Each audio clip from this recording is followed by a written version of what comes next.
சம்பிரதாயத்துக்காக tweet போடுறதும், சம்பிரதாயத்துக்காக அறிக்கை விடுறதும், சம்பிரதாயத்துக்காக மழை தண்ணியில நின்னு போட்டோ எடுக்கிறதும். அது தண்ணியில நின்று போட்டோ எடுக்கிறோமா, சம்பிரதாயத்துக்கு ட்வீட் போடுறோமா, சம்பிரதாயத்துக்கு அறிக்கை விடுறோமா?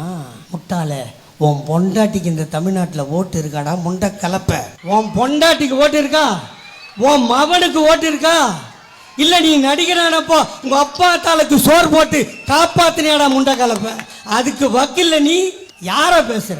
நான் அக்டோபர் 27 கிளம்பிட்டேன், ரெடி ஆகிட்டேன். அடுத்த நாள் காலையில் எல்லா டிவியும் என் வீட்டாண்ட வந்து நிற்கிறான். அண்ணன் டிகேஎஸ் கிட்ட கேட்குறேன், மூச்சு ஆர்எஸ் பாரதி அண்ணன்கிட்ட, இப்போ தான் நான் வந்திருக்கிற, அவசரப்படாது. இல்லை நான் திருப்பி போகிறதுக்கும் தயாராக இருக்கிறேன். தலைவர் கோபமாக இருக்காரு, மூடு. நான் அன்னைக்கே அவன் வாழை ஒட்ட வெட்டியிருந்தேன்னா நேற்று பேசியிருப்பானா? இப்படி தான் திமுக. அவன் தானே இவன் தானே கிளம்பும் போதே மெரிச்சு நசிக்கணும். இந்த மாதிரி வீடியோஸ் பார்க்க நம்ம அறிவாளி சேனலை சப்ஸ்கிரைப் பண்ணிடுங்க.